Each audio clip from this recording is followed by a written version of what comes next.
For our environmental justice briefing, we have chosen to study the food desert in Oakland, California. Authors of this project are Laura Henderson, Jacob Bissell, and Ashlyn Sweeney. To understand this issue, one must first understand the concept food desert.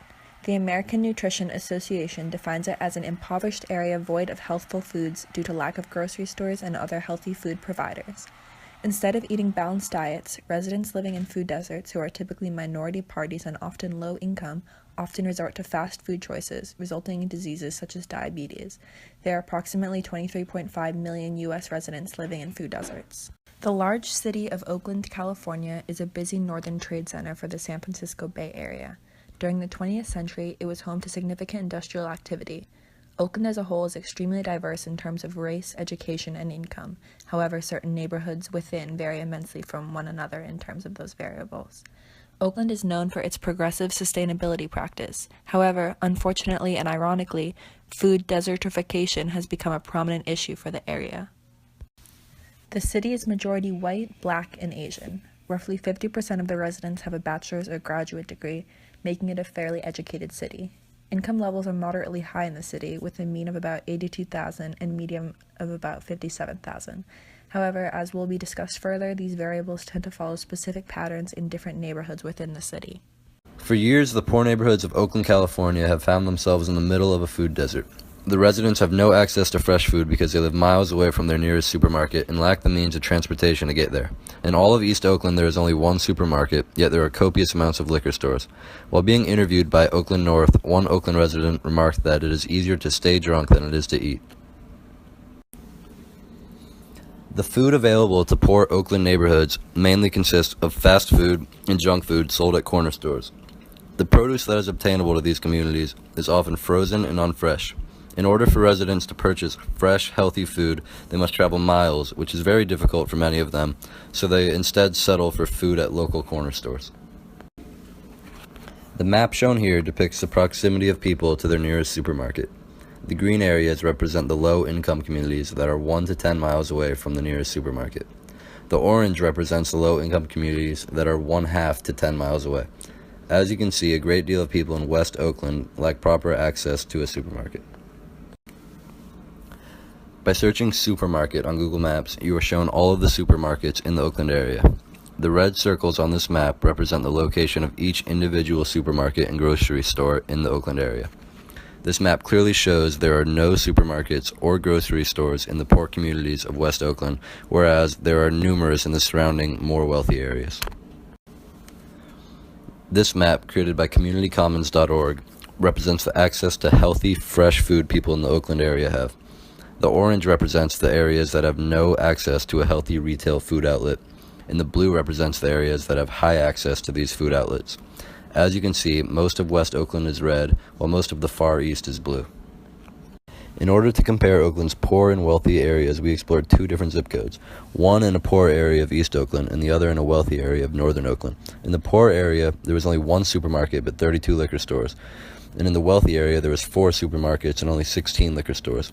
As you can see from this, the poor area has little access to healthy food but a large variety of liquor stores, and in the wealthy area, it is quite the opposite. The food deserts are located in both East and West Oakland, affecting the residents who live there. The charts illustrate that the residents of West and East Oakland are almost exclusively minorities. Minorities are more susceptible to poverty. In fact, both West and East Oakland have about 1/3 of their population living below the poverty line. When the money leaves, businesses are sure to follow. This is why once white middle-class residents moved to the suburbs, the supermarkets began to close. Banks also played a part in creating the grocery gap. From the neoliberalist perspective, there is no reason to build a store in a place where there is no money and crime is higher, no matter how many people it benefits. These photographs illustrate that in Oakland, liquor stores double as grocery stores when there are no supermarkets around. Residents are then forced to rely on corner liquor stores as their main source of groceries. These stores hardly ever sell fresh fruits and vegetables, and are not a healthy alternative to fast food. A non-for-profit grocery store opened in a food desert in Chester, Pennsylvania. 60% of Chester's families participate in a program that, quote, allows shoppers with annual incomes equal to or less than twice the federal poverty level to receive a 7% store credit every time they shop. Residents of Pittsburgh's Hill District had not had a supermarket in 30 years, until Hill House Economic Development Corporation built a $12.5 million shopping center, and a Shop and Save grocery store opened there. This problem has become particularly evident and problematic in recent years, and numerous groups are working to make changes in specific neighborhoods as well as holistically in Oakland. Activism spiked particularly in 2005 after Mayor Brown authorized a study of Oakland's food system, which led to the founding of the Oakland Food Policy Council in 2009.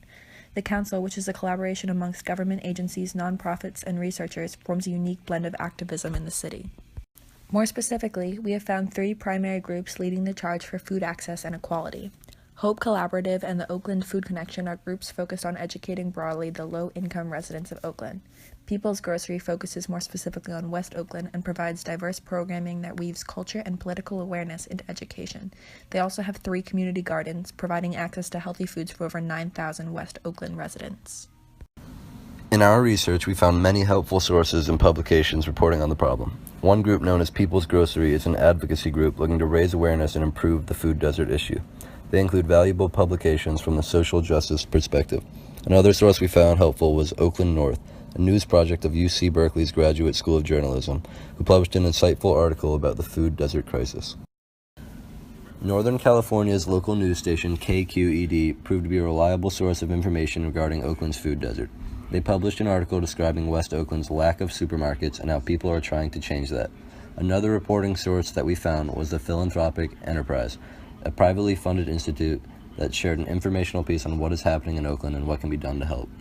Many of these reporters are in favor of helping the communities impacted, and their publications help to frame the injustice of the topic and provide education for remediating the issues. Numerous sources exist regarding the issue in Oakland, as well as food desertification studies globally. For more information, we suggest Oakland's Food Divide, a publication by oaklandnorth.net. We also suggest People's Grocery publication About West Oakland for a more comprehensive look into the issue. If seeking more broad information, check out the article by California Watch titled Nearly 1 Million Californians Living in Food Deserts. Thanks for listening.